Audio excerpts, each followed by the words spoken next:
Friend Zach is here. Zach, you're early, my friend. How are you?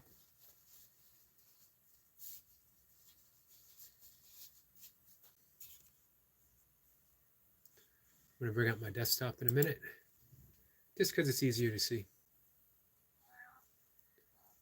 My cat agrees. I don't know if you guys can hear him.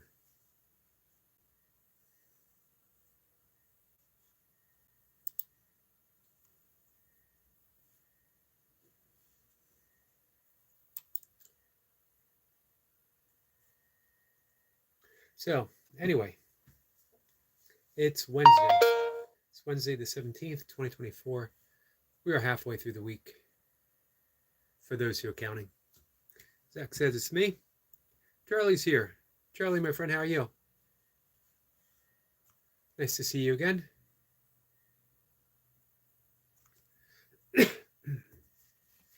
Charlie says it's Charlie here.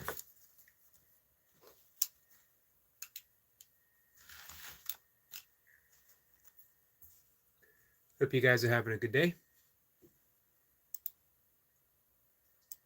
Going to see who's going to show up. We're all going to also going to see. Sorry, my cat is demanding attention. Zach says, I've been waiting. I saw. Charlie says, good. How are you? Doing pretty good. I'm a little tired. It's been really hot here. Probably hot where you guys are as well, because it just seems to be hot everywhere. It's hit 100 degrees like 3 days, 100 plus degrees, 3 days in a row.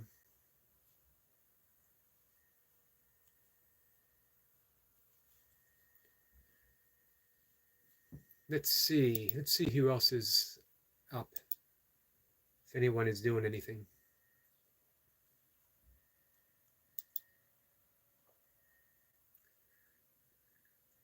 Let's see, Zach says you're echoing. Am I? Hold on.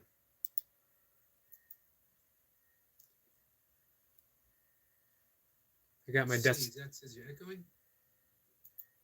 Am I? Hold on. I'm doing a playback. I got my desk.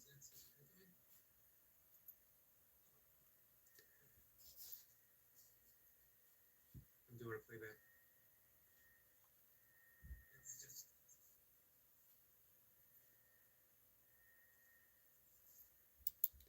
So I don't know what's going on. Let me know if it keeps doing it. Maybe I need to start the live stream over.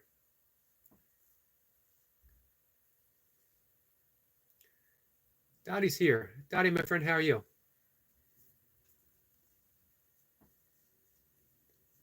Dottie says hi there, Eric, and everyone in the Excellent Live. Thank you, my friend. Thank you for hanging out for a bit. You guys let me know if I'm still echoing. I hope not, because I am technically deficient. I do not know how to fix it. Charlie says the hotter it gets here. Where I live is 90 degrees. That's not too bad. Dottie is uploading. Just uploading an up-to-date video. Nice. I'll be sure to check it out. William's here. William says, good afternoon, Yogi. William, my friend, how are you? Says, keeps doing it.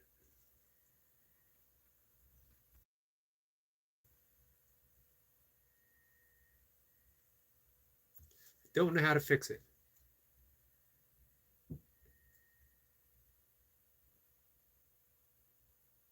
Dottie says, I'm really well, thank you. Don't know how to fix it. I keep doing a playback to see if it's echoing. Dottie says, I'm really well, thank you.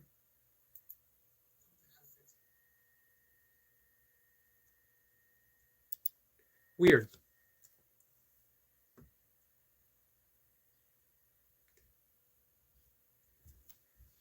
Dottie says she's really well. Thank you. Glad to hear that. Zach says, and I can't understand. Kayla's here. Kayla, my friend, how are you? Zach has to go. Says goodbye.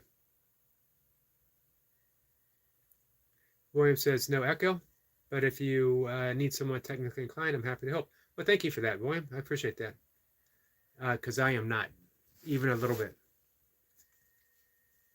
Charlie says I don't have it hear an echo. It's fine for me. Awesome. Zach says it's fixed now. Great.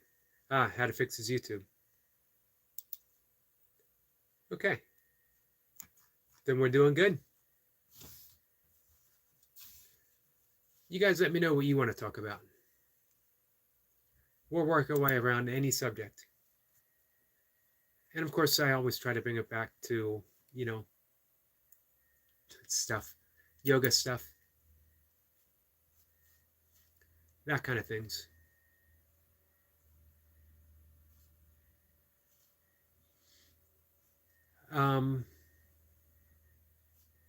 We have our friend Maja Mayhem Miracles. She is up live. I mentioned before, if you guys are looking to grow your channel, there's lots of people. That was her. She's the one to go to. I'm going to drop her link for those who are able to. I think this only works if you're on a desktop.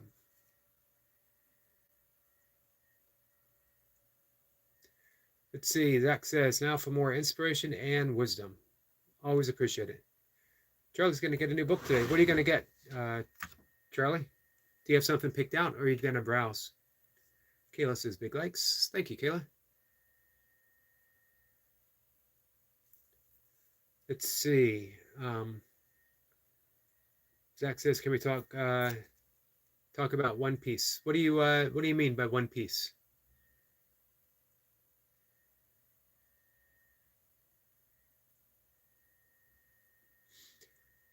William says, I think I have decided, to the best of my ability, I want to move, hopefully, somewhere doing good work.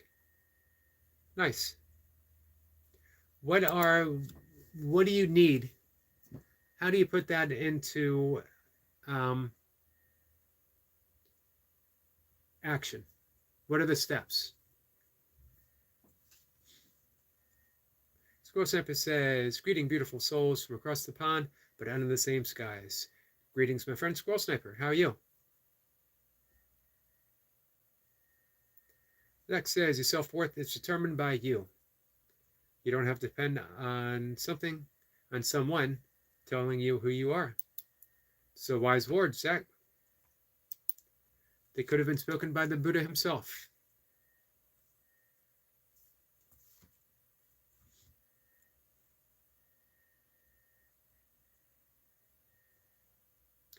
William says, at this point, I'm just going to leave and live in my car until I can go somewhere else. William, what's going on? Well, if you don't want to share, I don't want to pry. But what's going on at home that makes it unbearable to live there? What's going on that makes it more appealing to live in your car than to live at home? I know you mentioned you live with your father.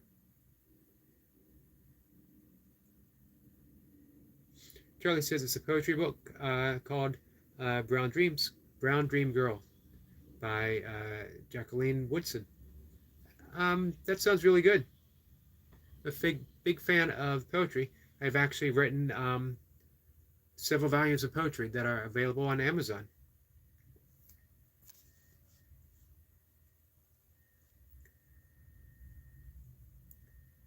Squirrel Sniper says, reduce a huge holly tree today. What made it in need of reduction? Was it sick?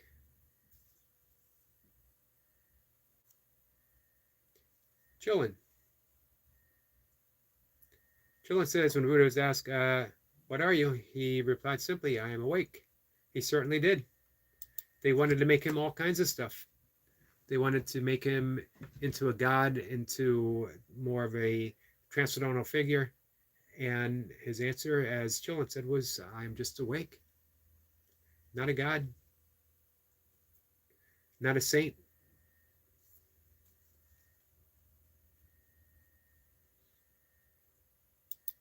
They have certainly tried, though, over the years.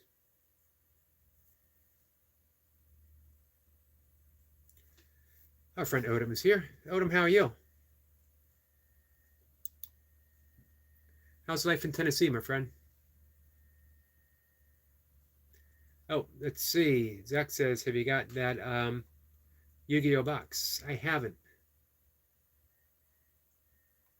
Charlie says, well, look for them. Yep, I think they're mostly Eric. Hold on a second.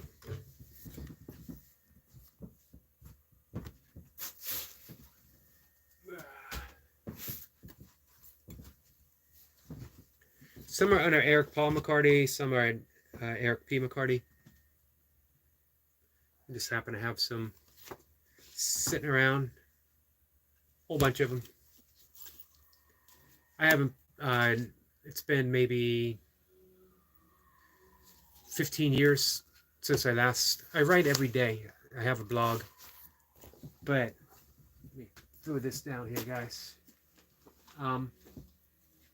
But I haven't put my stuff together in a book in, like I said, 10, 15 years.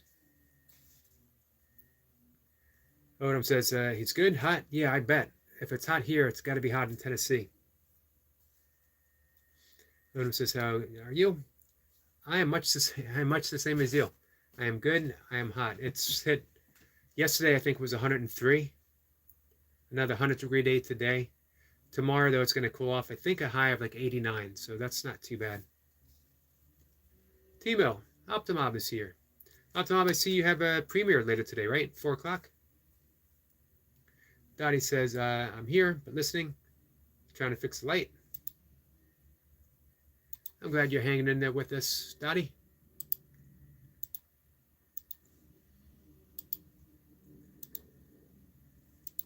If you guys want to check out our friend, who is now at 212. 212 subscribers, guys. It's time to start thinking about 300. We were thinking 200 for some time. Now we're on the way to 300.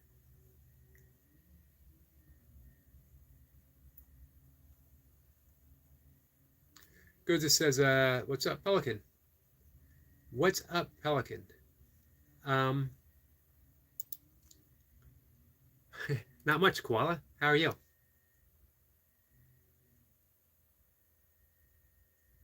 Squirrel Snapper says, too tall for where it's located.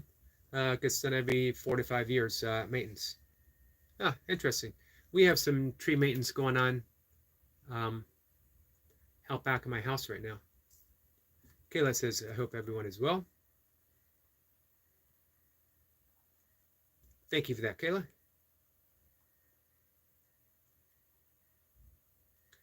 Zach says, there's a book called A Monster Calls. You should read it. Interesting. What's it about?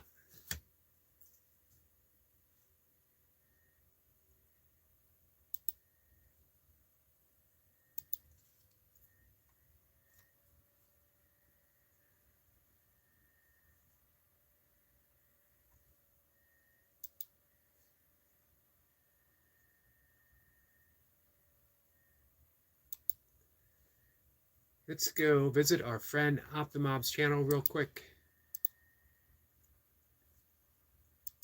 As I mentioned, I believe, correct me if I'm wrong, there's going to be, is there another premiere coming up?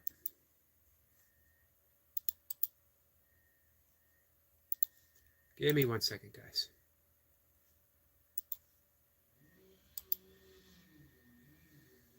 I don't know if you can hear the chainsaw. That's probably music to Squirrel Sniper's ears. They're actually still doing some cleanup work from their tornado that we had here a month ago. That is our friend Optimob's channel.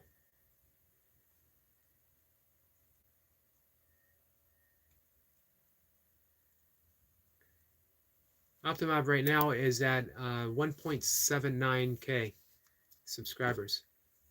I've mentioned before, Optimob is a 100K channel that just hasn't reached it yet, but it will. That's the quality work that you see. William says he treats everything as a game, trying to instigate issues. I want more from life, and he seemingly wants no improvement. Secondly, why does it feel like the consciousness at large is attempting to prevent me from leaving to do something for myself? It's a good question. And there might be a reason. I don't know the reason, but maybe because there are some unresolved issues between you and your dad, and that needs to be worked out. Also, maybe it's going to be easier for you to achieve what you want in a stable environment where you can work on. Remember, it's never, never, never about your dad. It's never about anyone else. It's always about you. And I've talked to people who have awakened to some of the highest spiritual thinking possible, who have learned deep, deep lessons of forgiveness, and they were been in prison. What's the old saying? Bloom where you're planted. That I'm not saying for you to stay. I'm not saying for you to leave. Entirely your call. But look deeply at the issues. Um, can you do some forgiving work that involves your issues with your father? Can you come to a sense of peace where you are now? Because you can always leave.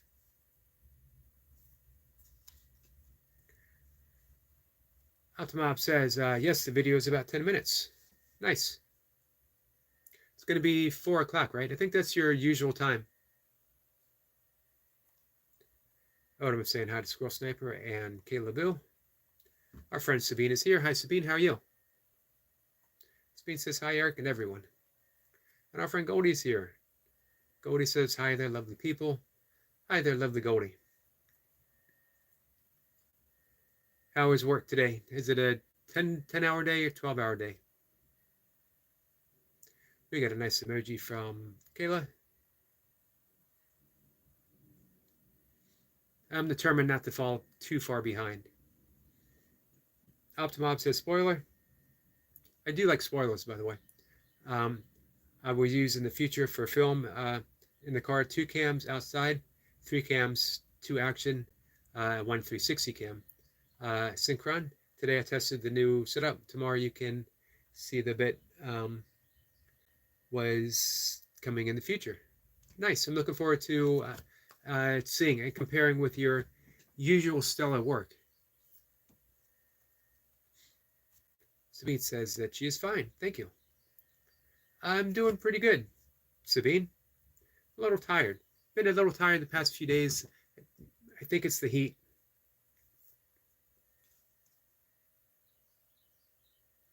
Charlie says, for me, said it's 10 a.m. So you're further, oh, for 10. Where are you located, Charlie? I think I asked you this before.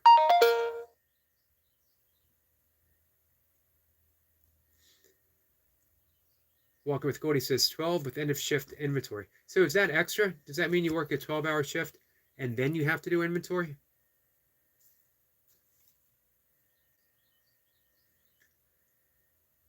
And we got another emoji from Kayla.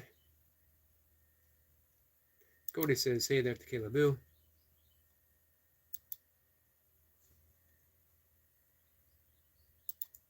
Let's drop the link for Kayla Boo.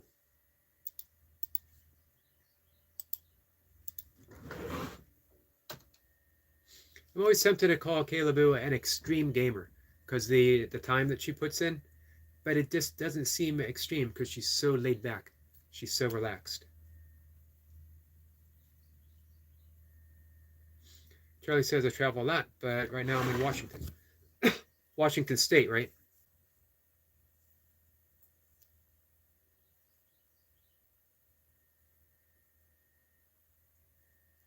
Let's see. Goldie says, Eric McCarty, I agree with you. Optimob is a 100K channel with 150K character people. I agree. I might even go so far as to say that Bax is a 200K character.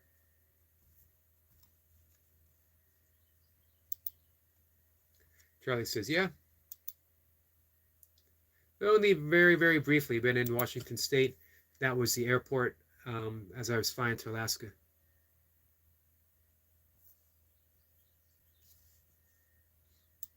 I like it. That's where our friend Noble Scrolling Traveler lives in Washington State. Cody says that means that I'll try making the inventory before the shift ends. But there's always people who decide to order 5 minutes before closing time. Yeah, I think no matter where you are, there's people who do that. There's always people, when I was working retail, who would show up either 5 minutes right before we were about to close with a big list and a shopping cart, or like right after a knock on the door asking if I could let them in, even though we had shut down all the registers.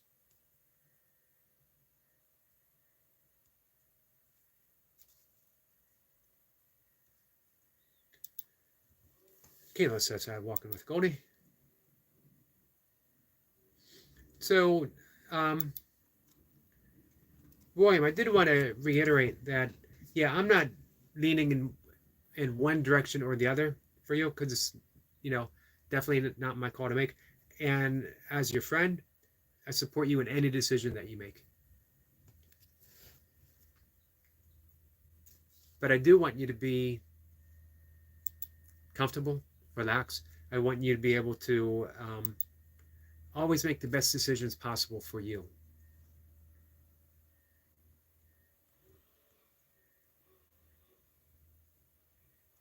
Charlie says it's very chill here, but in the city I'm in, there's lots of Canadians, and they can be crazy drivers up here. I never heard that before. Zach has to go. Take care, Zach. I appreciate you coming in. I appreciate you dropping the inspiration.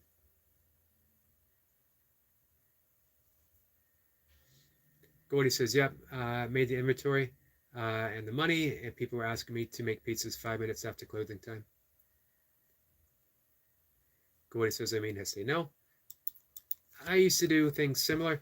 If people came in 5 minutes before closing time with a list and the cart, and I would say, we're closing in 5 minutes. So if you need something, come on in. And then they would still be shopping after the closing hours. And I would say, hey, we have people here who need to get home. I was an adult supervising teenagers who had school, other stuff they had to get home. So it's difficult explaining that to people who have their own agenda, and their own agenda is always one of self-interest. One of the important things in life is outgrowing our own self-interest, our little demands, that life always bends in our direction. At least it was big for me. Baby Center says, hi. Hello, Baby Center. How are you? Charlie says, why would they close 5 minutes before closing time anyway? That's a great question. And I think it has to do with what we were talking about before, that people have a tendency to live by their own demands, that they demand life be this way. And of course, they're almost inevitably unhappy, resentful, and that think that other people and life itself is out to get them. There's a great teacher, author, Ken Keyes. He wrote a book in the 70s, The Handbook of Higher Consciousness. And he gave what seemed like a complex Buddhist philosophy, a modern, simple process. Turn your demands into preferences, and life will be infinitely easier. So instead of demanding that you make me pizza 5 minutes before I'm about to shut things down, there could be the preference. Could you make me pizza? And if the answer is no, because it's a preference, you don't mind. You don't care. You wish that person well for even considering it, and you go about your business. You go to the supermarket and you buy a frozen pizza, you take it home, and you put it in the oven. Life isn't meant to always cater to our whims, because that's life. However, we can always adapt to life.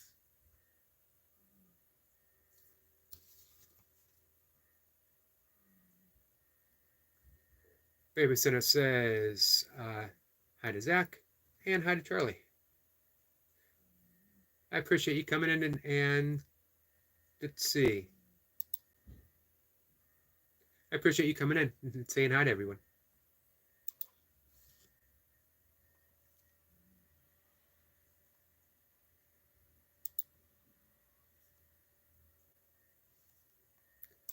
For a second, I thought, all right, so Baby Center has to be no one else but our friend Flower, right?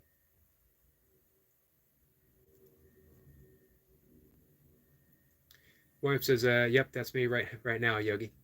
Uh, here we go. Sorry, I missed your comment up above. I've tried and tried and tried. I have lived beyond the extent of myself. I finally want to live selflessly. That's good. That's absolutely awesome, actually. Remember, though, you can do that wherever you are. You can never avoid the lessons of forgiveness. Now, that doesn't mean that you can't forgive a situation, an event, or a person from a distance, because when it comes to doing the inner work, there is no distance at all.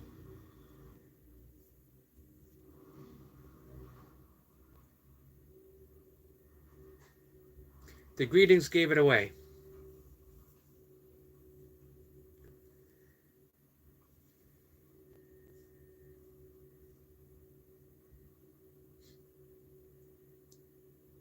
So, are you at your Flower? Are you at your school?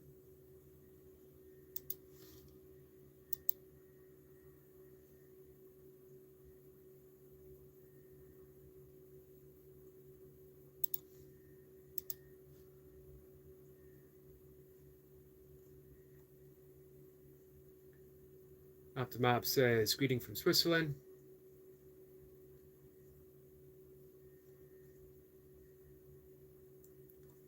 Babysitter says I'll have to go later.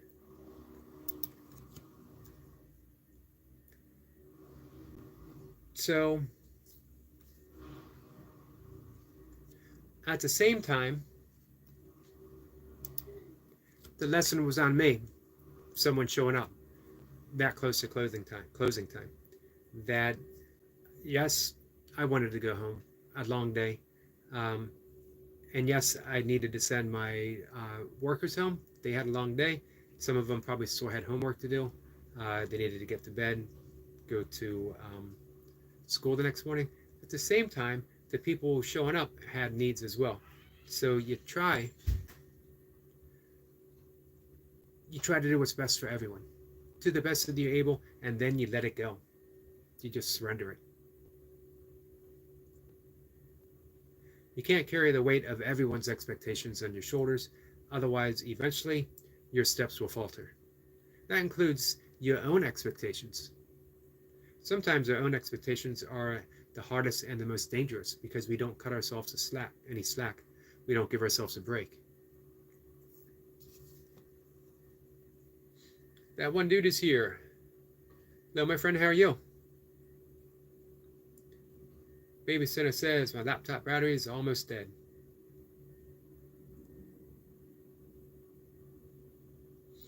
Babysitter is my school. That's what I was thinking.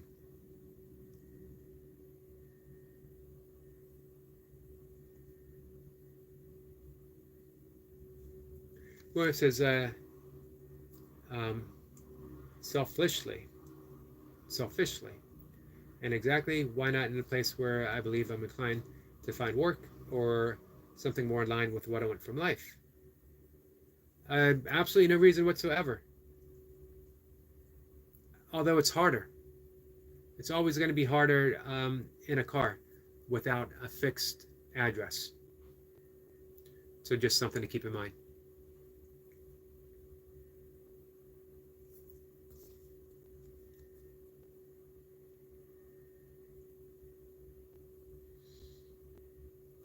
Web says, did not recognize with the new profile picture. Nice.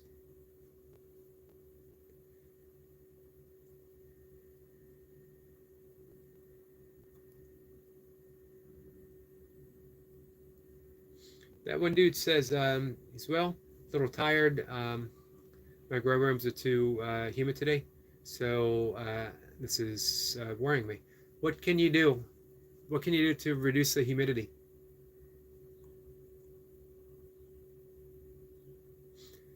Babysitter says, I will watch the live in recovery uh,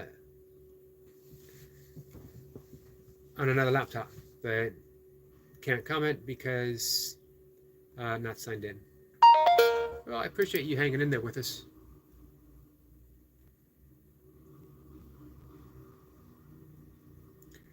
That one dude says, a quote I heard in recovery from about expectations. Expectations are premeditated resentments. Man, I've gotten so much good um, inspiration from those who have been or are in recovery. That was perfect, one dude.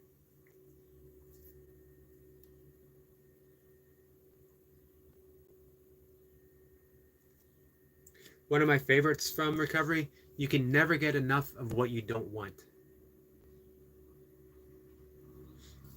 William's here. William, my friend, how are you? What's new in Arizona? It's 103 degrees yesterday in Maryland, so it had to be doubled that in Arizona. By the way, our friend William is at 621 subscribers. How amazing is that? William says, good to see you. Sir, good to see you, William. 621. Man, I remember when you were striving for 500, not that long ago at all.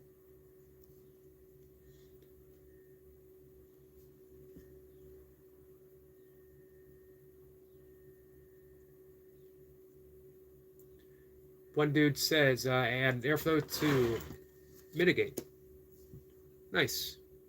Seems that you're on top of things. Roy says to one dude, are you operating at home or a commercial? Speed says hi to William Downey.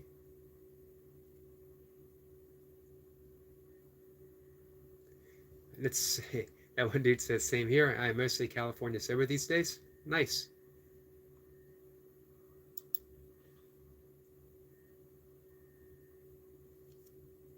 Yeah, I've seen people get highly resentful, even within the recovery movement, by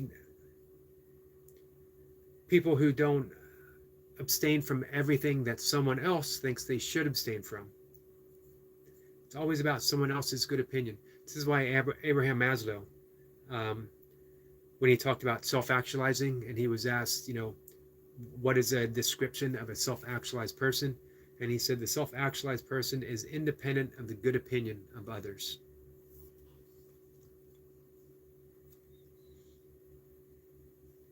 Baby Center says, you can just call me Flower instead of Baby Center, right? It could. I'm just now getting used to saying Baby Center. As I mentioned to you before, under other names, never matters because you're always Flower. You're always the iron-fisted Flower, protector of the innocent, greeter of the friendly.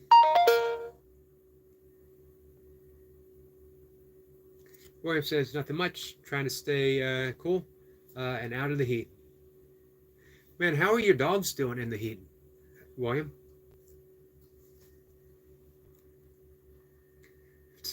Sabine gives a thumb up to our friend Flower. And Flower says, I'm just so used to reading names, although I have no trouble calling Yu-Gi-Oh! Zach, but only because I know that's his name and it's easier for me to pronounce than saying Yu-Gi-Oh! Over and over again. Flower has left her phone at school. Can you get that tomorrow? Speed says, William, are you hiding in the basement today? That would be the place. Nice and cool, right?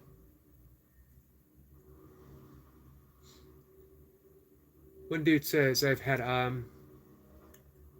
offers from sponsors and franchises, but I've turned them down.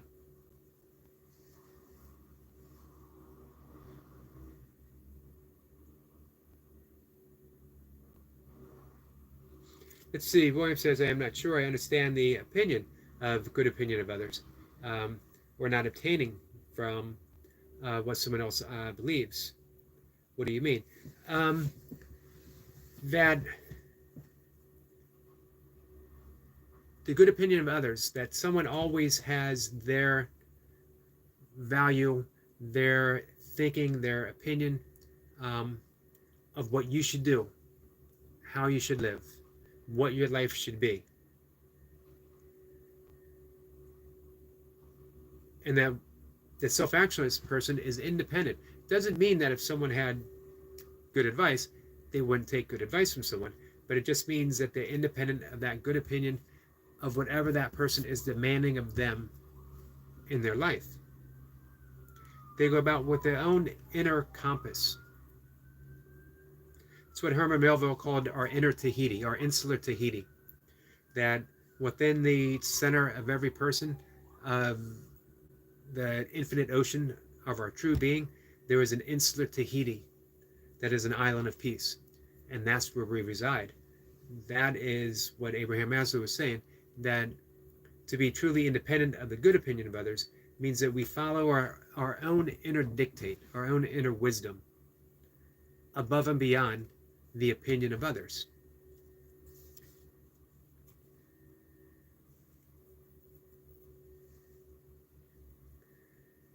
One dude says, speaking of work, be right back. Got to check my rooms. We'll be here. Timo says, hey to William Downey, and says, how are you? William says, I'm in the house, period. My dogs are inside dogs. They just go out to go to the bathroom and right back in the house. Nice. We love taking our Pomsky, Pomeranian Husky, for long walks, and she's done some really long walks with us. But it's just, she's got a double coat, because both Pomeranians are fluffy dogs and Huskies. So, yeah, this is unbearable for her. She tries, because she really wants to get out. We don't push her at all. We'll take her around the block, and then Mocha and I will go out for a longer walk. William says, take care. The one dude, I was going to say I don't have experience, but I'm willing to put in the work and learn. William, he said he'll be back, so make sure, don't forget to ask him. Never hurts to ask. Flower says, yeah, gonna get it tomorrow, but I still somewhere had to make it on the live. I appreciate that. I appreciate the effort. Our friend Destiny is here. Destiny says, grand day, blessings, and happy Wednesday, Eric McCarty. How are you? I'm good, Destiny. How are you? Nice to see you here. The fellowship of beingness is complete. I keep looking this way and this way because I'm reading off of my desktop as I talk to the camera, because the print is bigger. That's the situation, guys, at 59. Always go for the bigger print. That's what I've been reduced to. I actually have bifocals. I can't wear them though because they give me a headache.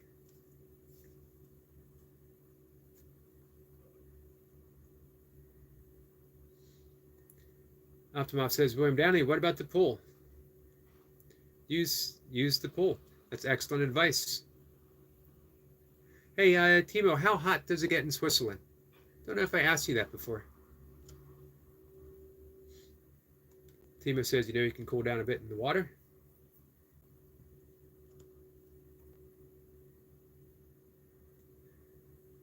Flower says, I hear police. You hear police here? Did I miss that? All I hear is they're doing tree work out back. And I never like to see it. I almost feel the trees screaming out.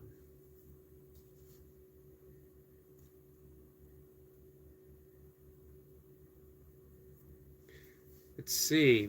Sabine says, William, how about you send some heat over to us? If we can choose, you can have some rain. It's actually not a bad deal. I wouldn't mind sending you guys some heat. As I mentioned, it's been like 103. I bet it's probably pretty hot for our friend Destiny as well. If you guys get a chance to watch Jacob work out, he's in South Carolina.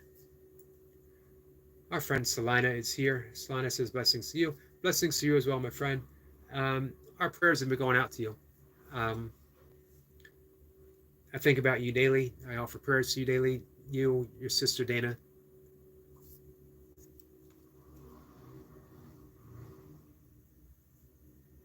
William says the pool is in direct sun. Poodles are shaved down, so they would burn in about 15 minutes. Oh, wow. So pool when the sun goes down.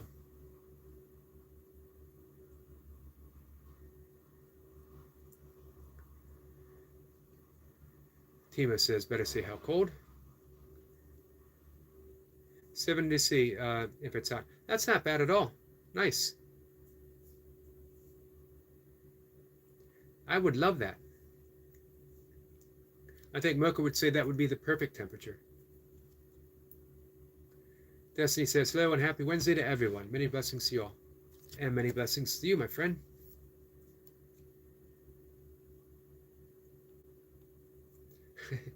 Timo says he is a parasol. Parasol.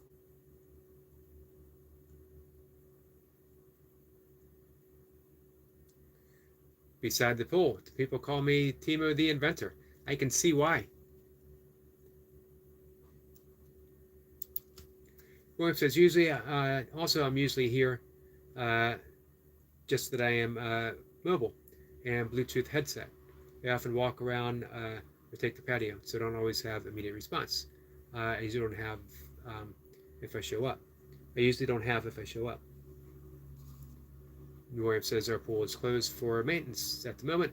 Other apartments are open. I am a very unsocial person. I can't say that I am a social person. I'm a friendly person, but at least for now, my outgoing social days, they're definitely limited, and I don't feel the need to really be sociable at all. Friendliness is different. I think friendliness, for some it's innate, but also it's a natural byproduct of meditating. That as you meditate, as you do breath work, especially breath work, because you're calming down the central nervous system, you're getting in touch with your own calm, easy breathing, you're putting yourself into the parasympathetic nervous state, and in that state, that's the rest and digest state, you're no longer defensive about anything. That most antisocial behavior really can be summed up more as a defensive stance. Keep people at length so that we don't get hurt. But as you meditate, and again, as you do the breath work, also as you start working on a path of forgiveness, then your own defenses are seen for what they are, and you start living a defenselessness life, which some people think, well, is it that dangerous? How can you go through life being defenseless? Defenseless.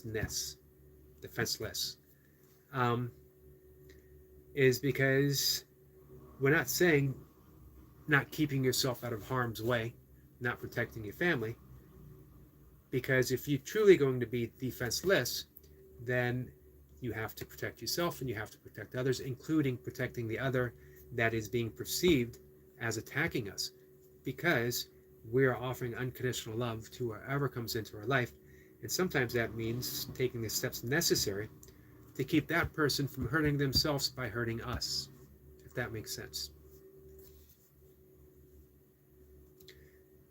Man, I haven't been to a swimming pool in 20 years probably. Everyone says I will go if no one is there. William says I'm both social and friendly. I can see that. When you do your live streams, you're welcoming everyone into your gym, into your kitchen, into your car, and you're just having a great conversation with everyone shows up. That one dude is back. How's everything in the hot house? Two-Cap is here. Two-Cap says, I tried the nasal breathing burpees. Eric felt great. man, they're right up your alley. It fits in. It's like you're turning your burpees into further into a qigong movement.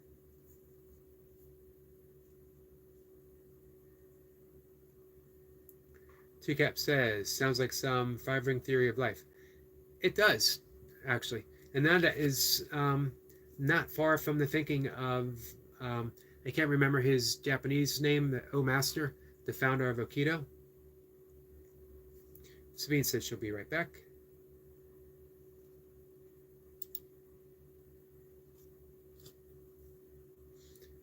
Thomas says, William, as I told my neighbor, I'm mostly friendly. I am friendly by nature. I'm friendly by practice. I'm not social because I'm solitary.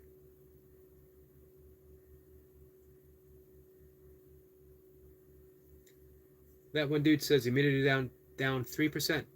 Could turn the AC down as well. That usually helps a bit. Nice. What would be the damage if things were too humid? Thomas says, actually brought a lot of smoothness and ease. A lot of people don't realize that, Thomas. At least starting out, you can't go super fast doing nasal breathing. You get faster, for sure, and you can get to the point where you're going at a really good clip. But it's always got to be mindful. You always got to be mindful of each and every rep. It's an inner process. Doing nasal breathing is a way of turning the movement into an interior process. The fifth limb of yoga is called pratyahara, which means withdrawal of the senses. And when you're doing it in front of a camera, if you're doing nasal breathing, even during a live stream, you're practicing pratyahara. You're turning the attention inwards instead of outwards, because you have to be in touch with your breath. You have to be in touch with how you're thinking. If you start thinking of going faster, getting more reps, your breath is instantly going to bring you back to reality. Roy says, welcome back, that one dude. One dude says, mold and or powdery mildew.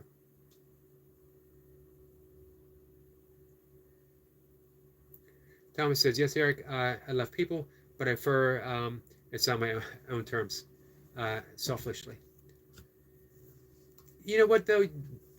Two things. Your key word, you prefer.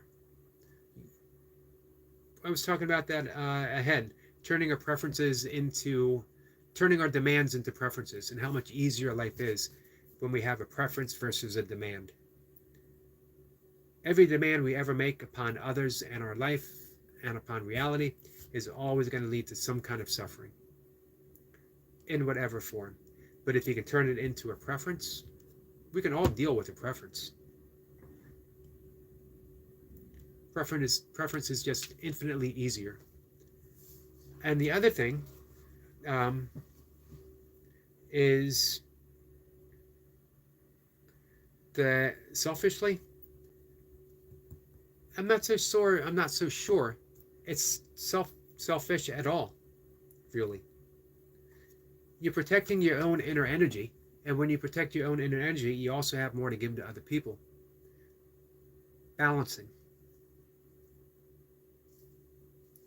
One dude says anything over 65% humidity is prime range for both of those. So speaking of balancing, it seems, one dude, that you're always in that state of balancing conditions for your plants to thrive, as it is probably with every garden, right? I think probably Odom could relate to that very well, as Kay and Micro Farmer, all our other gardening channels.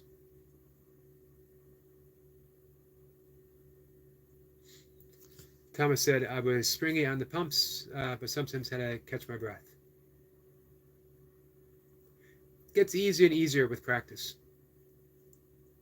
It's definitely the way that I found of turning it into a meditation in motion. Destiny says, hello and happy Wednesday to 2Cap Thomas. Thomas says, hi to Destiny.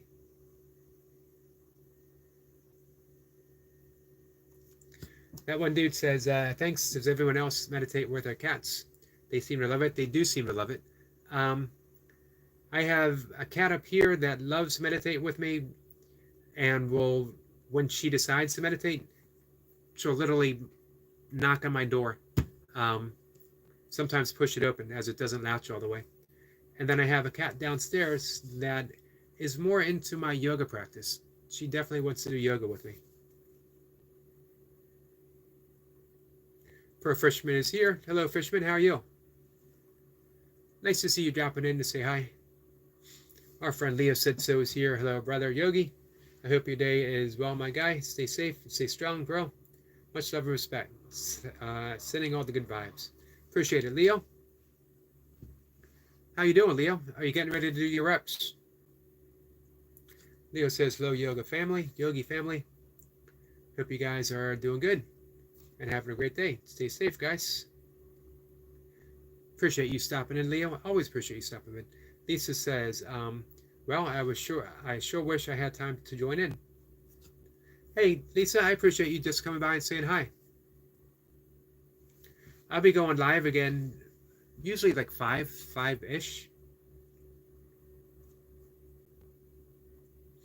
Teacup says, when I think of those times I was an a-hole, I imagine that must have been really intruding on their energy.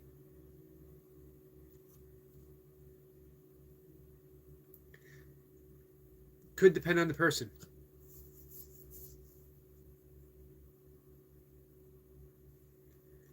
Definitely depends on the person. What has helped me is broadening my definition of energy. It's not my energy. How can energy be mine in any sense? If energy is infinite, and if I am made of energy, then I am infinite energy, which means I can give infinitely as well. I can't be intruded upon. However, egoically, I can certainly feel like I'm intruded upon, which gives me an interesting choice. Do I wish to live my life from an egoic point or from that infinite point? And at any time, I can choose. Sometimes I react and I don't choose, and it's straight from the ego. But when I pause, and life has gotten easier to pause, breath work has made it easier to pause, meditation has made it easier to pause, forgiveness has made it easier to pause. I pause and I can say to myself, I can see peace instead of this. I can choose peace instead of this. I can be kind instead of this. I can extend love instead of this. Life comes down to two things. Am I projecting fear? And anything that is not of unconditional love is fear. And we project it because it doesn't exist in and of itself. Fear is a thought, and every thought can only take place in the mind. So reality is a reflection of what we're projecting. Or I can extend myself in love, which is reality. Do I choose to live in reality, or do I choose to live in the illusion of fear? A choice that we all have, maybe the only choice. I know Thomas and I have talked about free will. And everyone loves to argue, take that stance of course, free will, I've chosen my own destiny. Have you? If you examine it, we see really we haven't. Because where do these preferences come from? Did we choose preferences, or did we get them? Did we inherit them, or did they just show up out of nowhere? Teacup says, cat time is its own meditation. Hey, that's true. That's an excellent point. Petting a cat, and actually has been shown scientifically, dogs as well, literally slows the heart rate, slows the breathing, lowers the blood pressure, and puts us in that alpha mind, that alpha wave brain state.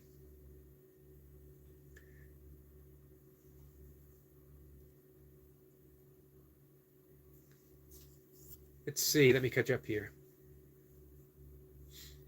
One dude says, growing helps me stay grounded. I could see that. Takes commitment, consistency, and dedication, sprinkled with a little luck. Oh, I can definitely see that.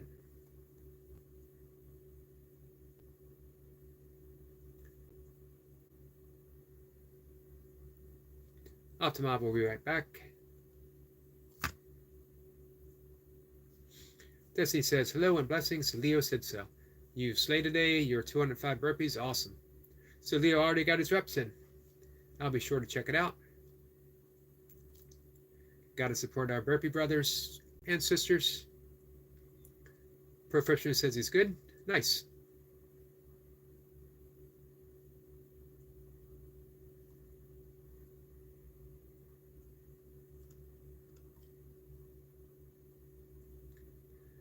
Professor says, I'm about to go fishing. Bye. Be back. Enjoy your time. Enjoy your time either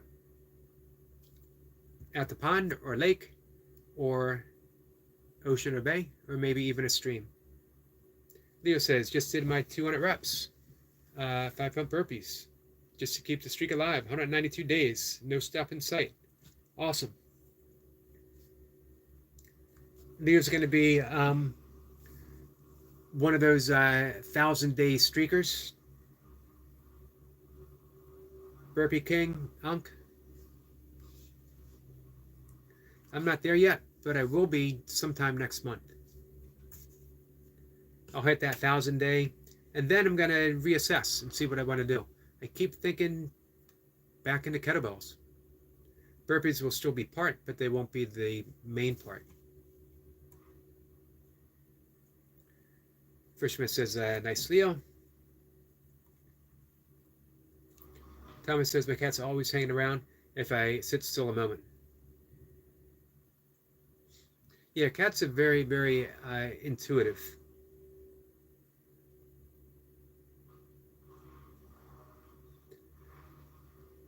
One dude says, good luck fishing. This is probably a perfect time. Check the Solinar tables. Two-Cap says, waiting for me to open a can. Their favorite sound, the sound of a can opener. The sound of a can opening. They don't care how you do it, as long as they hear that sound. Thomas says, sounds like the power of emptiness, Eric, to allow things to simply be passing. True. And of course, things are already allowed, so we're just aligning. And that's a hard thing for... That's a hard and important realization. Things are already passing right now, already becoming, already in a state of becoming. We don't do the allowing, we are the allowing. So when we can look inwards and be that allowing, we're there. Peace in the pause. Exactly. Peace isn't found anywhere else. It's not something that we search for. It's not something that we create. It's not something that we're missing. Peace is either in this moment or it isn't. And if we are in this moment, then it is. It can't be anywhere else. Of course, there can be blocks. This is why the introduction to A Course in Miracles says that it doesn't... The purpose of the Course is not to teach love, because something so large can't really be taught. It already is. What the Course does is removes the obstacles of our awareness to love's presence. Love is always present, but we have so many obstacles that we put up for ourselves as a means of defensiveness, or we've inherited the blocks from other people, from the culture, from the media, from teachers, clergy, parents, all of them well-meaning. They're presenting you their own blocks and saying, be safe. It's really a loving gesture, but it's a wrong-minded gesture. Because now you just took those blocks that kept you from realizing your own nature as unconditional love, and you gave them to the person that you care the most about. Roy says, my previous message didn't go through. I'm sorry, Roy. I see up above here, he said that one dude, if you were serious about looking for a grow bro, I do have much experience, but I'm willing to put in the work however possible.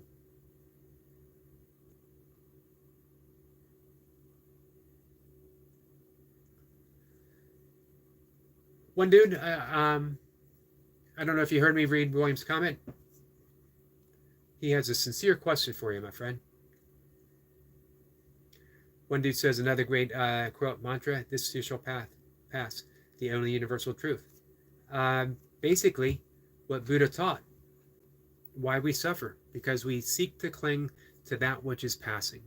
We try to make the world static. Stay this way just for a moment because I cherish this moment above all else. Or get this moment to hurry up because it really sucks. I want another moment to come now. Both of which are beyond our control. Both of which need no control.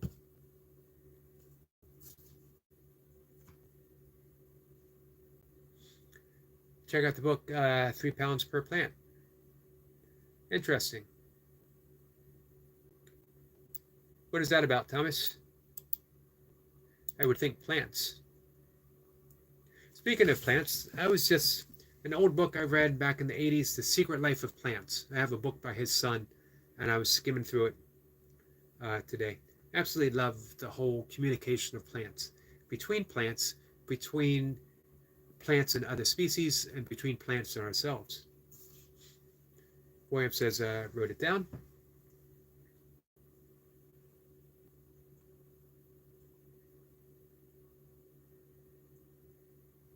One dude says, I am serious about that. Read George Cervantes' Grow Bible. It is still used in college classes here on the subject. Nice. Leo says, just Yogi doing kettlebell swings in his basement. That would be me. Before burpees, before ultra running, I was training for competitive kettlebell sport. Absolutely loved it. I thought I would be doing it forever. I thought I'd be doing it as a master lifter. However, ultra running took over. Ultra running took over for 10 years. But if I get back into kettlebells, it's going to be kettlebell sport again. Not as heavy as I used to. Man, I'm going to be 60 next year. Not saying that is an excuse, but for a large part, the desire to do heavy just for the sake of heavy over the sake of longevity doesn't interest me. Longevity is everything. It was, the fact that when I was 40, I was training for longevity that allowed me to do almost 1,000 days of burpees in a row at the age of 59. Had I been training haphazardly in my 30s and my 40s, I wouldn't be doing what I do today. However, in my 20s, I did train very haphazardly. Strength for the sake of strength, power for the sake of power. I like the way that sounds, though. Just a yogi doing kettlebell swings in his basement. Teacup says, yes, dude, George Bible is legit. Tori Miner says, and Bible verses that can help me stop smoking weed. Interesting.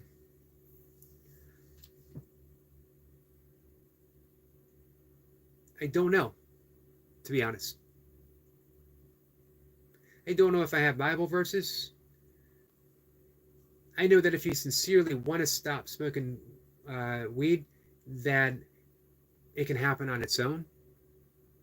The more you fight it, the more you fight your addiction. This is why I quoted above with our friend one dude. We were trading recovery statements. You can never get enough of what you don't want. This is why you see people in recovery who will always be in recovery. They're never recovered. Because now they've traded their addiction, whatever that addiction was, to the addiction of being in recovery. Their mindset is still one of, I'm in need. And if you go to any AA meeting, and I'm not against AA, do what you got to do to take yourself out of a dangerous situation. That doesn't mean you have to stay there. Maybe you do. Maybe you personally have to stay there. But you know what? Walk around the edges and see. For me, I was more interested in liberation. I was more interested in being free. I didn't want to trade one addiction for another. I didn't see myself smoking cigarettes and being in um, a meeting in my 40s or my 50s or my 60s. Um, it just, to me, it seemed as awful as my life of drinking was. And my life of drinking was really bad. But I was given a gift. I was given a gift of grace that led me to quit drinking. Um, didn't even lead me to quit drinking. It just stopped my drinking in an instant. I don't know how it happened. I always loved going back to the Psalms. Be still and know that I am. Be still and know I am. Be still and know I am. Everything proceeds from I am. If you say I am a weed smoker, go back to I am. Before weed is I am. Before addiction is I am. Before recovery is I am. Always go back to I am. Be still and know I am. And see what proceeds from there. And if you mess up, you go back to I am. You forgive yourself, you go back to I am. Don't fight your addictions, surrender and let it go and see what happens.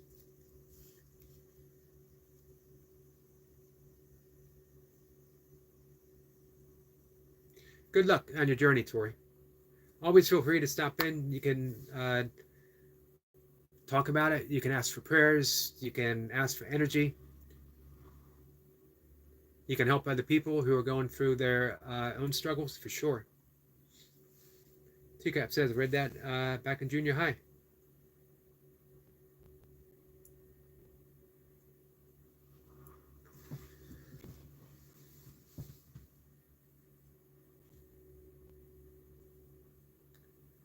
Let's see. Sorry, I fell behind a little bit.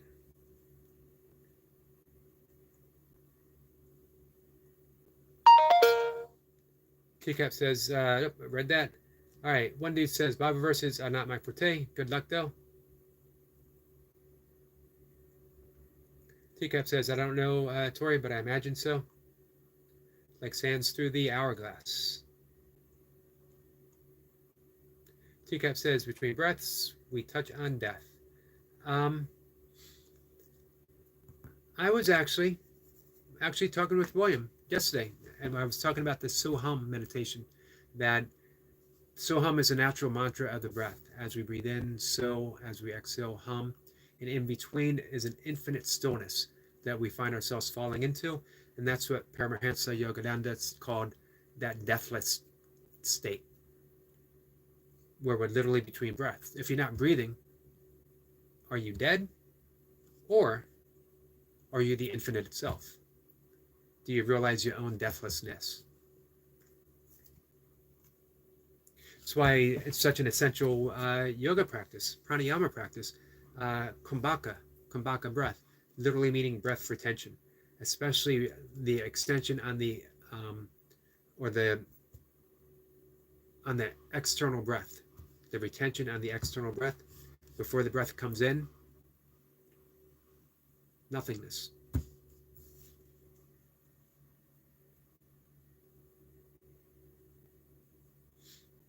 Let's see. Not Always So by Suzuki, the founder of Tasjara. Have you read it, Eric? I have not, but I have read books by Suzuki. As well, I quote him often. My favorite quote is when he was talking to a group of psychotherapy students at the University of Michigan. Roy says, sweet, thank you. I have both books written down, and we'll start reading those tonight. Teacup says, cannabis farming. Wendy says, I saw it.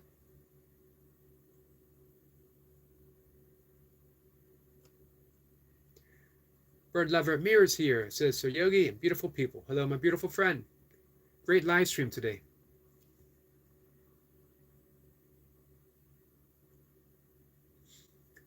One dude says, I've not read that Teacup. I will. My space restriction limit my mythology in some ways, low ceilings. It sounds like you are adapting, though. You're making things your own.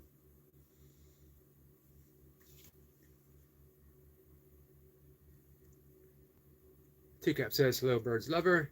Wife says, in relation to this too shall pass, I remember hearing Jim Rohn used the analogy of passing of the seasons always being the same.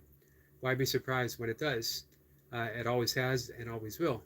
Not only that, um, do you know in the midst of the greenest of the green, and mid to late spring, even early summer, when that green is so vibrant that it literally draws you in, you feel green yourself. You feel that you are the season, not just part of the season, but you are the season. That when we're looking at that green, it's not even really green. It's a reflection of the sun and the chlorophyll of the leaf. So the season that we think isn't even really the season. That when you can see through that, you're seeing autumn is also in that leaf. You're seeing the colors of the autumn leaf is always present. We just don't see it within the greenness of spring, the greenness of summer. So every season literally contains the making of that next season. It's not just summer. It's summer in the process of becoming autumn, in the process of becoming winter, in the process of becoming spring, in the process of becoming summer. Each contains an essence of the other, always, indefinitely. Motion.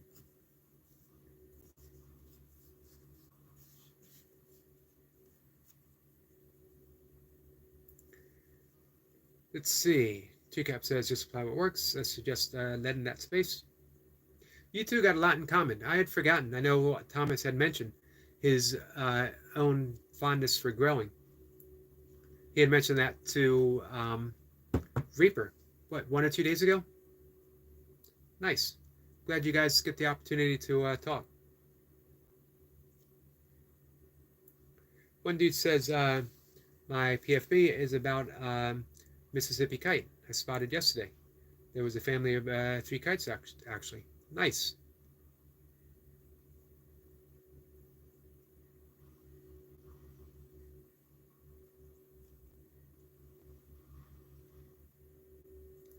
William says, you know why you want to stop? It's a great question, William.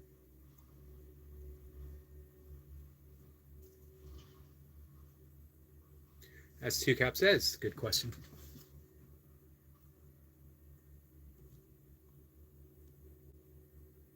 Everything starts with a why.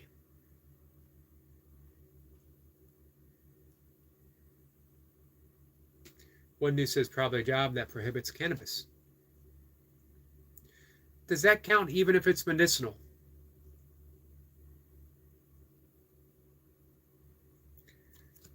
Thomas says call it a break rather than quitting.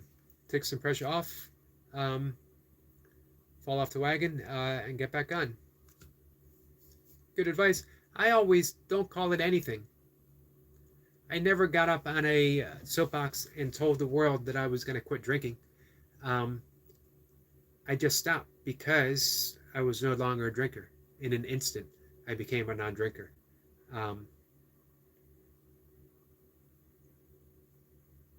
Almost as if every cell in my body went from the cells of a drinking body to the cells of the body of a person who didn't drink. Don Juan Manis, the mentor for Carlos Castaneda, the Yaquai medicine man, shaman, talked about that. He talked about giving up his personal identity. Imagine that. Imagine if you can give up your identity as someone who smokes pot. Just let it go. I'm just someone who doesn't smoke pot. It's just a thought. Every addiction is a thought. Man, it's a deeply ingrained thought. It's ingrained sometimes what feels like in the very fabric of our being. I know.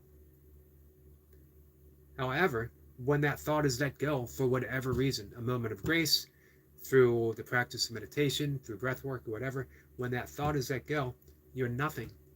You're not an addict. You're not even a personality. You're not even a thing. You're infinite. You're life itself. Without thought, what are you? Without the thought of anything, name something that you think you are, and it's a thought. Without that thought, who are you? Without that thought, what would you be doing? Where would your life be? How would you be living? How would things be different? You can think about in relationships when you're angry with somebody. Anger is just a thought. It's a strong thought. It's a thought that we carry with us sometimes for a lifetime, sometimes for several lifetimes. But without that thought of anger, who would you be? How would you approach that person that you're angry with if you didn't have that thought of anger? Let's see. I'm going to start here at the bottom. See if I missed anything. I'm sure that I did.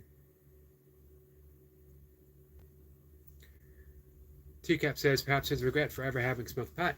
Can't change the past. Sometimes that's hard to swallow, but we are allowed to change our perspective. We are definitely allowed to change our perspective. I would go so far as to say that we can change the past, because the past exists only as a thought. What if you don't have that thought of the past? Where are you then? The future is just a thought of, it's a projected thought, a thought of fear of what might happen. Any thought that's not in the moment is basically a projection of fear. So, if you didn't have that thought, if you forgave the illusion of projection and you extended love instead, who would you be? The past being completely non-existent now, because again, it only exists in a thought. William says, unfortunately, yes, most jobs, even if provided a legal medicinal prescription, it is federally illegal. So they have the freedom as a private entity to cut you.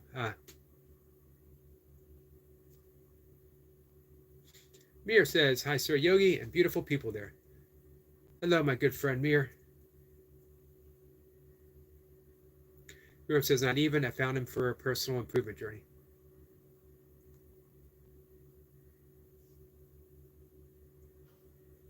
One dude says that Thich Nhat Hanh was an author I have read. His books helped me through a tough time in my life. I have several of his books there. I have reread his book, No Death, No Fear, when in my father's final days.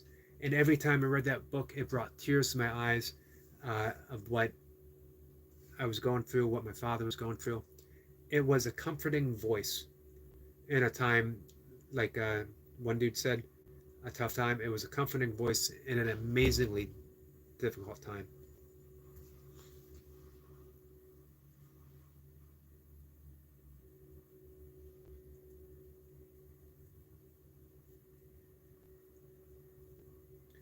William says, I would not be able to sell something I cannot see benefiting someone else. I am an honest salesperson. That's a good way to be. Integrity. TCAP says that's secret to good sales. Absolutely. Guys, I'm going to be right back, all right? I'm going to use the restroom and get some water.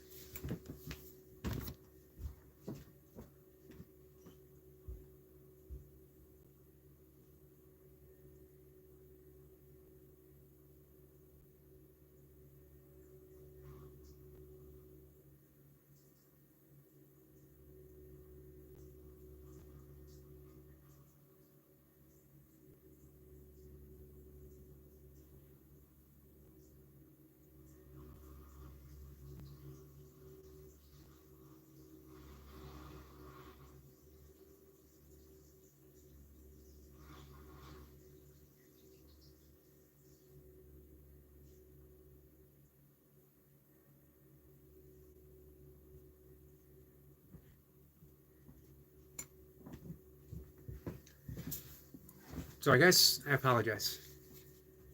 Dislike that dead air time. But I'm glad you guys can talk amongst yourselves. TCAP says you have to be service-orientated. Exactly.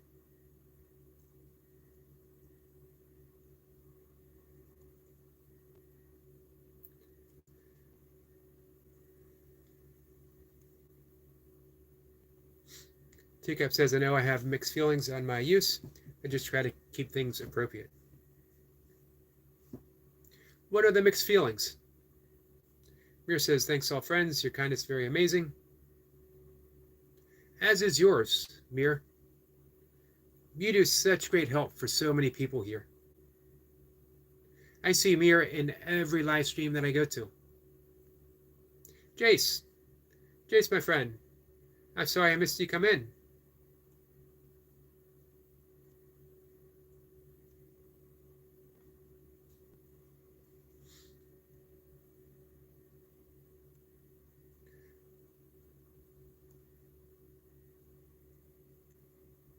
Teacup says, yes, Thich Han is wonderful. Yes, he is.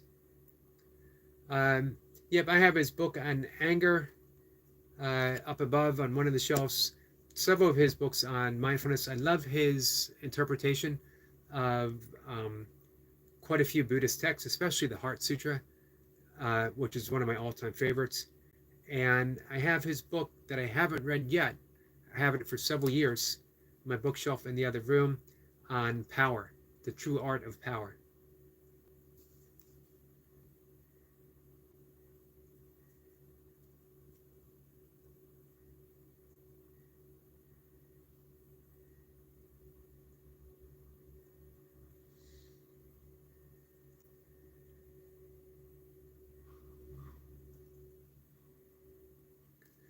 Thomas says, my teacher studied Buddhism under him. Nice.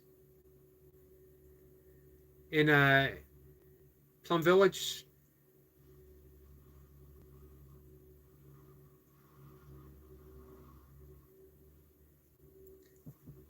Teacup says, oh, well, Amir, 200 will be there next Tuesday for sure.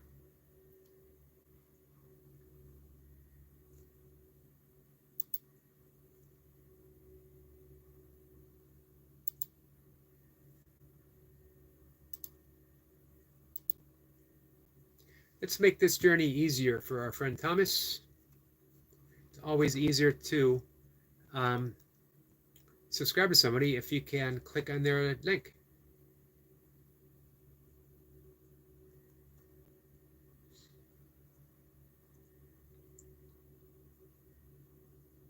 Dedic, is I'm saying that right? Dedic Farm says, hello, my friend. Hello, how are you?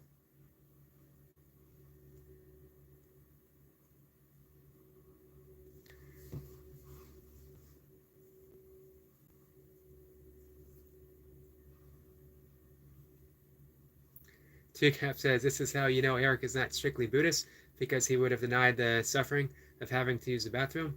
The Taoist side allows for the call of nature. Nicely said, Thomas.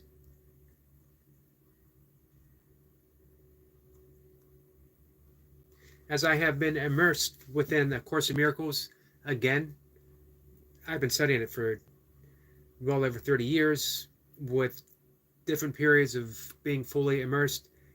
This one feels different. This one feels like settling in for the long haul, for good, forever. I wrote about that this morning, and thank you for your comment, Thomas. Just a quiet life of continuous forgiving. Not working for anything else, not working for enlightenment, not working to get another awakening state. Just continuous forgiving, being in that place. So, having said that, Course in Miracles would be to forgive yourself the urge of having to pee and doing it anyway.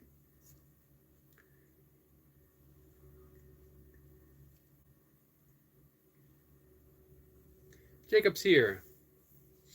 Jacob says, greetings and blessings to you all. It's a like button for our great friend, Mr. Yogi.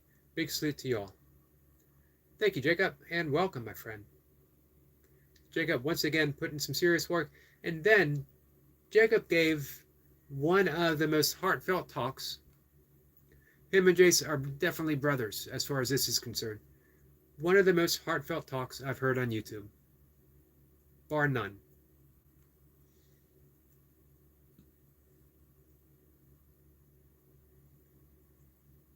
Just an amazing talk. Sincere, enlightened, loving.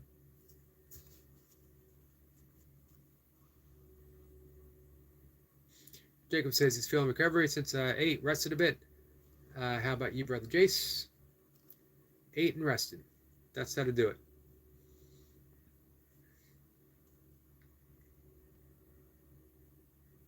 He won.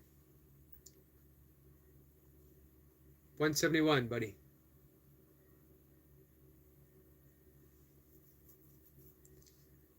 Our friend Mir is on a mission. And when he locks in, it's a sight to behold.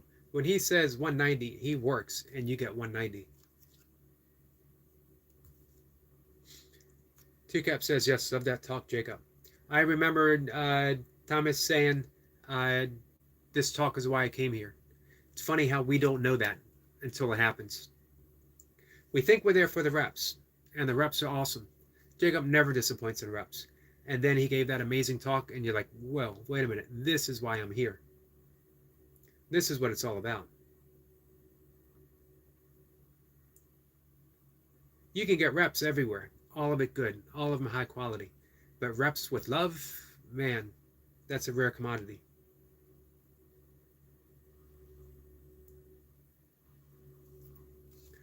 Teacup says, had the urge to get busy now, but instead enjoying the cat and garden together. Nice. Moment of peace. That reminds me of the Thich Han meditation that he would offer in different forms. And I talked about this with William. Breathing in, I smile. Breathing out, I relax. This is a wonderful moment. And then just stay in that moment.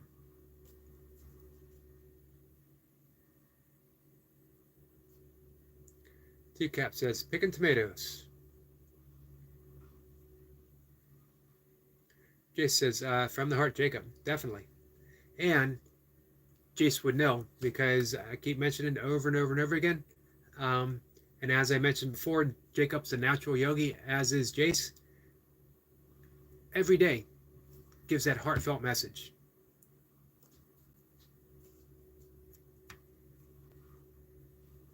Jacob says it's all about love, connection, support, and giving. Love heals the broken heart.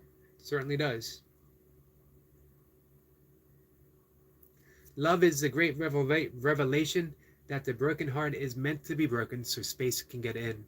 As Leonard Cohen said, everything has a crack in it because that's how the light gets in. The heart is meant to be broken because it was never meant to hold something as small as an individual preference. It is meant to hold infinite love, unconditional love.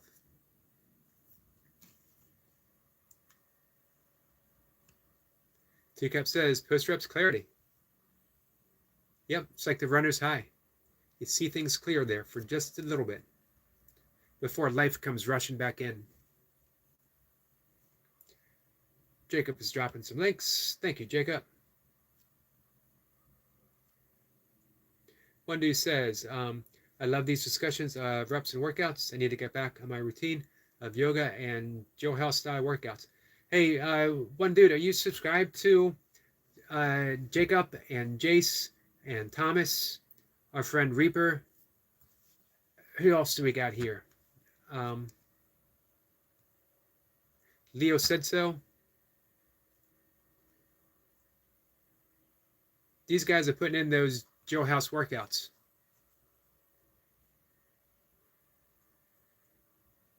One dude says, not yet. Oh, yeah, you'll definitely love seeing what they do. Hey, I'll throw myself into the mix. You can check out my Burpees in the Basement playlist. Happens every day.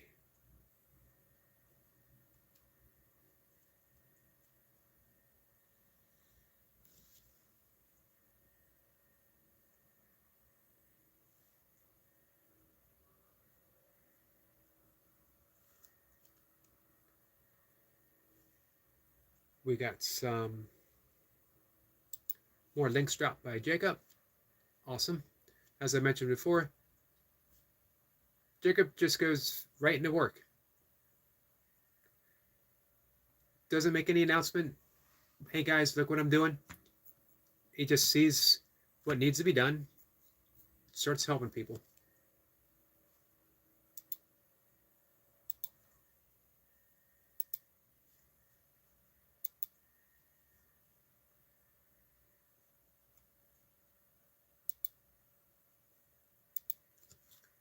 Let's see where our friend TCAP is. 183 subscribers. I'm going to leave his channel up because I'm going to go As soon as we end the live stream, I'm going to go straight and watch his reps.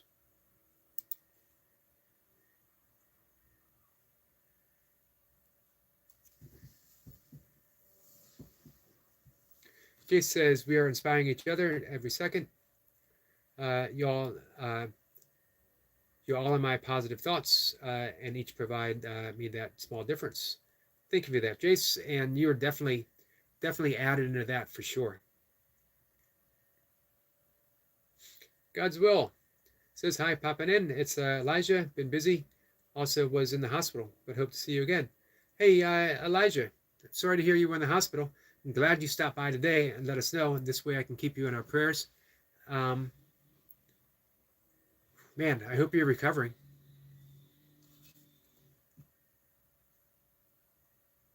Thank you for that, Jacob. 184. He said 190. 6 to go.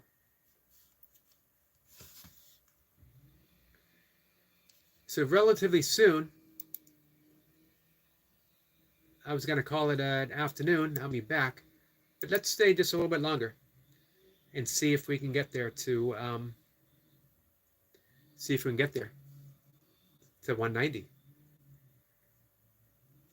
For one, I absolutely love watching Mir work when he does this. Like I said, when he locks on that target. This is what I want to do to help you. I'm going to get you to this number.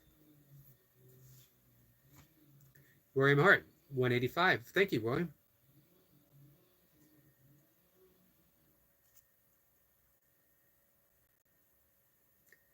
And M6 is thanking you as well, William.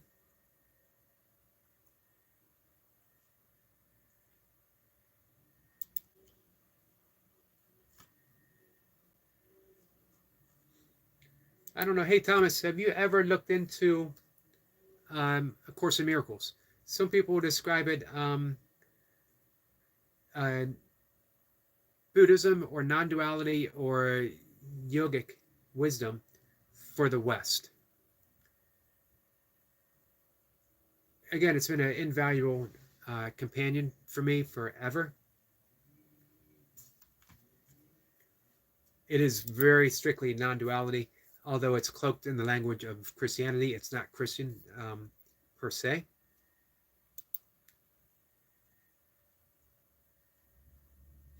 I've read the introduction. I had read about it through much of the 80s. I picked up my first copy early 90s, 1990, 1991. I dove in, I put it away. I dove in, I put it away. For extended periods of time, and every time I dove in, I would carry a little bit more with me through life. Life became easier. I became more forgiving. I became more open. But of course, the ego struggles because it's all about diminishing our own ego, not destroying the ego. Because how do you destroy something that is an illusion itself? As with every dream, you simply wake up and you see that it isn't real. Now you don't have to take it seriously anymore. 2008, my mom's entering her final years with Alzheimer's. My dad had had a stroke. Mocha was in Iraq. I was a single stepfather with my daughter who was entering high school. And Mocha wants a divorce. That was pretty big. There was a lot of suffering going on. I'm not sure to the extent that meditation was helping me. I'd had a decade-long practice of meditation, more than a decade long. It was definitely easing things, but man, the pain was so acute that I decided it was time for me to dive in full-time, 100% practice A Course in Miracles, all through the workbook, 365 lessons, read the entire text, 660 some pages. And I did. And it did help. However, I found myself putting it aside. And during the course of that, that firm belief in the ego identity resurfaced. Not to the extent it was before, but enough to keep causing me suffering. And through the years, I'd pick it up again, put it down, pick it up again, because remember, the last thing the ego ever wants is to be seen through.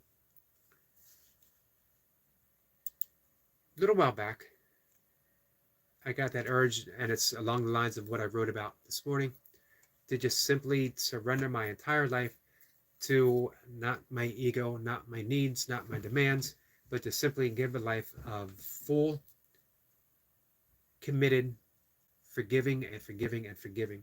In A Course in Miracles, we don't forgive others. We don't forgive events. We don't even forgive ourselves, because we see that it's all based upon projections, and projections aren't real. So we forgive ourselves, our projection, and we find that we are extending ourselves in love.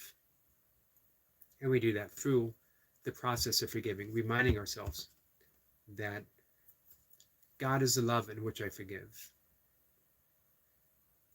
God being the all-persuasive reality, the isness, the nowness of where we are.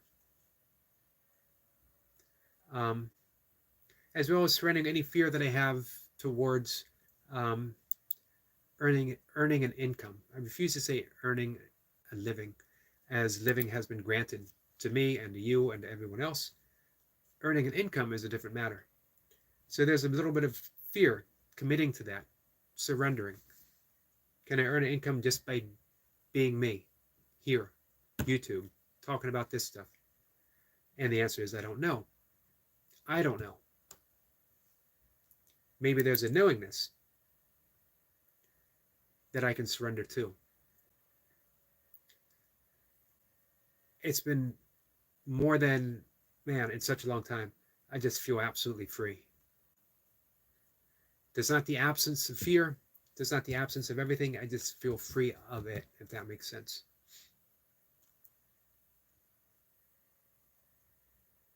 Teacup says, disappointed to see I'm losing Monster Tomato Syrah. That's a shame. Especially the big ones. Teacup says, no, I've heard of it and was interested in listening to you speak of it in your video.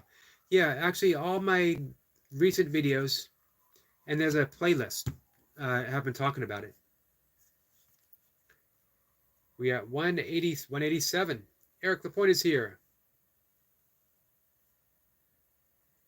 Jay says, you're something else. He certainly is.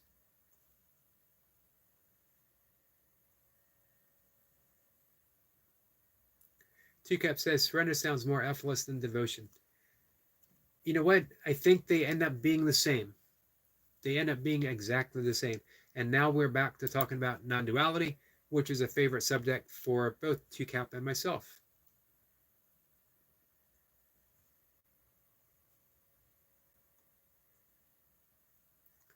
What's new, Eric Lapointe? We hit 190. Teacup says, woo, 190. You guys are incredible.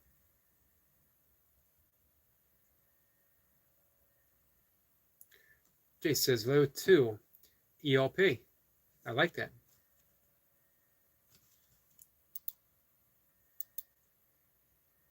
So we did it, right? 190? No, 188. We got 2 more to go. No doubt we're going to make it.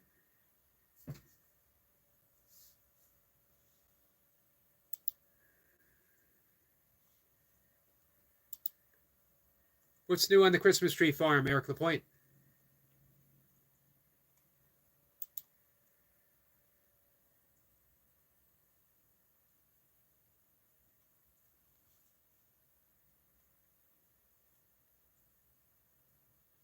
Teacup says, sorry, I missed it. The feeling I have been having is resigned. Interesting. Jacob says, I'm grateful to call you all my brothers and sisters. It's a blessing. Big salute to you. Big salute to you as well, Jason.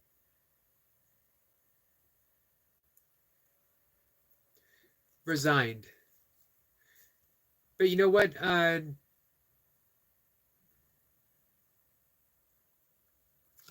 Resigned implies that there is someone that can be resigned itself.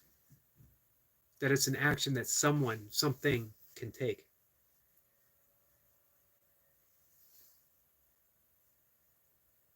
So who is it that's actually resigning? And can they? Can Thomas resign? Or is it only resigning itself? And is there an end limit to resigning? Do you reach a place where you say that I am now officially resigned? There's no more resigning left to take place. I've come to the bottomless bottom, the empty emptiness.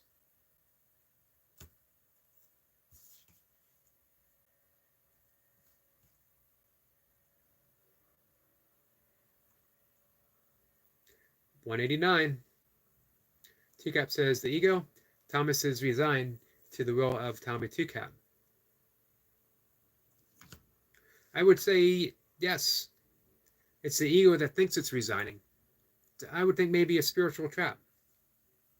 Because Thomas, the authentic Thomas, the Thomas-less Thomas, can't give up anything because he simply is. That Thomas, the reality of Thomas, is always and has always been resignation itself. The resigning of resigning, if that makes sense. Eric Point says, great.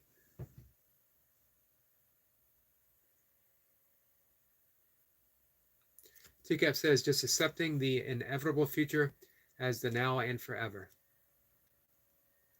Okay, I like that. Laura says, I'm right there with you, Two-Cap. Man, that's been a great thing about this discussion today, is we have so many people who are resonating with each other right now on so many different levels. Jacob says, let's get Eric the point to 2K subscribers.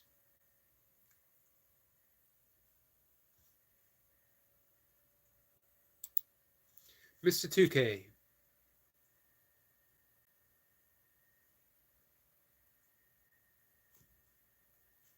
I see Eric Lapointe has some new shorts up. Awesome. Bird nest. I see those baby birds, mouth wide open. And we got hay. Man, making hay in the summer, making hay in late summer is one miserable job. It can be fun, but man, you are left so itchy and scratched, and it's hot work. Farm life. Farming, hay bales, equipment. So I'm going to make sure that I check out those 3 videos in just a bit. I'm going to refresh Two-Cap's page. And we're there, guys. 190 subscribers. Two-Cap. Thomas Fahey. 415 videos. 190 subscribers.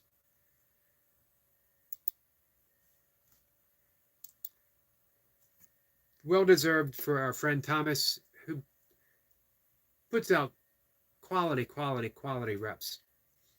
You watch Thomas and you're watching someone who's deeply committed, not just to doing burpees, he's committed to each and every rep that he does. Every rep is mindful. Every rep is slow, deliberate, but full of grace at the same time.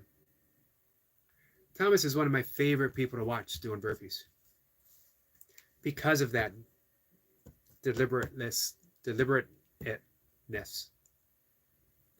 I think. Jacob, let's see. I see Eric Point says Yogi may disagree. Jacob, you know what? I almost 100%, 1,000%. I want Eric Lapointe to hit 2K. I just don't want it to happen I don't want it to happen too soon.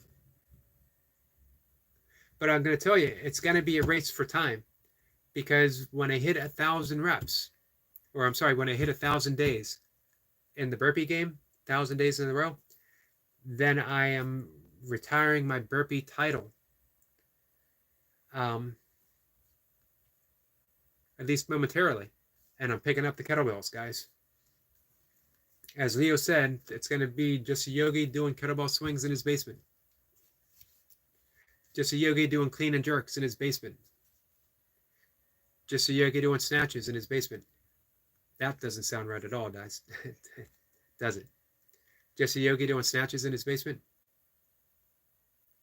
Some people might think that it's a whole entirely different type of channel. One dude says, thanks for the fellowship. Perfectly chosen word, my friend. Everyone, laundry calls. Be good and be safe. One dude, thanks for your company so much. Very much appreciate it. Two Cap says, Mirror the Miracle Maker.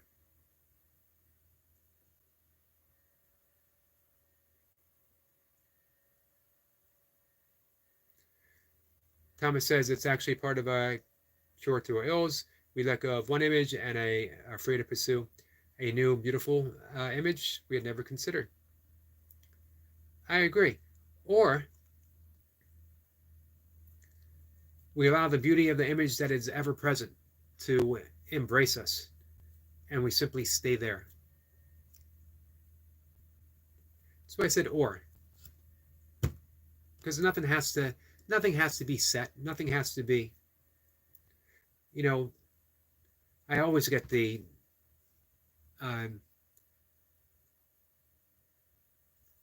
having to choose. People will come in and want my, opinion about two different things.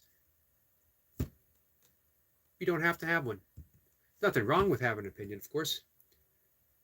It never helps to cherish an opinion above that point of comfort.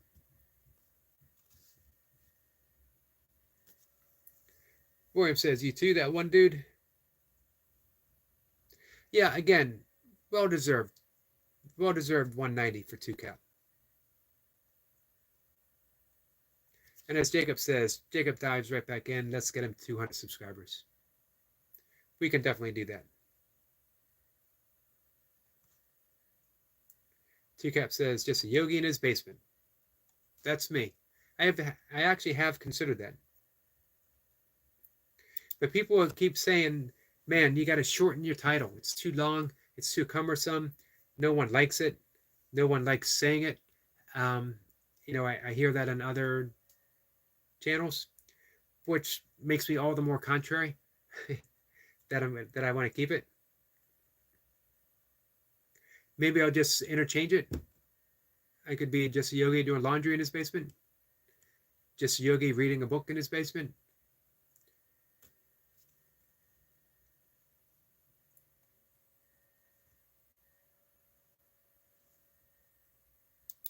Rio says, because I give him on 400 now, he's on 401. Nice.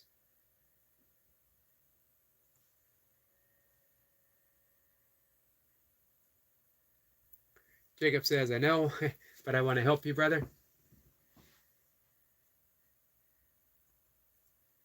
So the reason I mentioned that one dude says, thanks for the fellowship, because that has been the name coined by our friend Destiny Forever Walks, who we were talking, this is almost a year ago, and she would always thank me for the fellowship. And then we started saying the fellowship of beingness, and that's what these conversations were, the fellowship of beingness. TCAP says, are you a Capricorn, Eric? Eric Lapointe or me, Eric? I'm an Aries.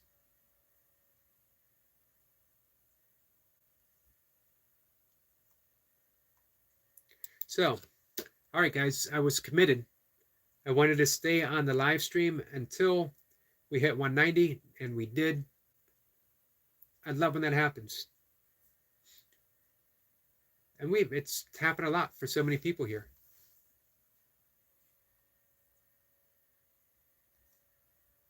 Eric Point is a cap. TCAP says about you, but LP is free to answer. I am a Aries. TCAP says Aries was my third guess.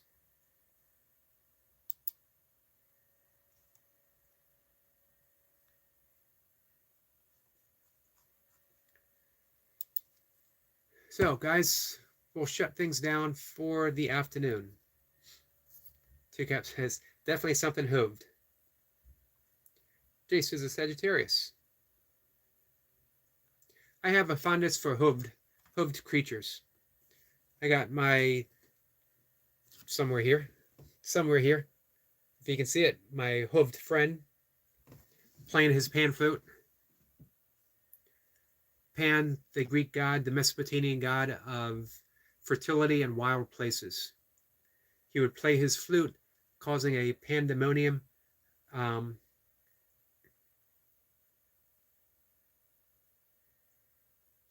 Let's see. Teacup says, "Can we do a tarot reading next?" Do you do readings? Jacob says, "Burpees for life." That would be a good tattoo.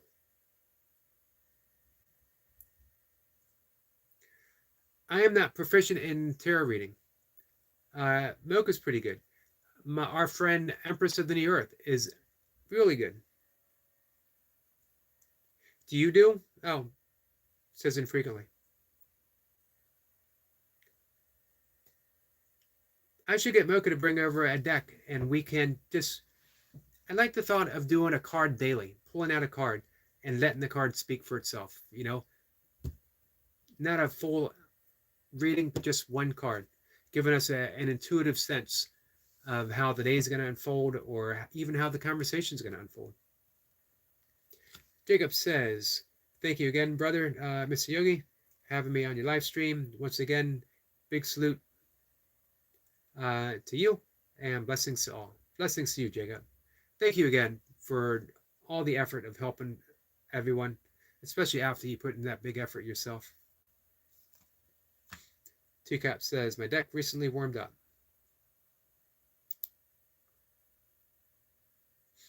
Teacup says, "Like singles and triple pulls more than the traditional cross." Yeah.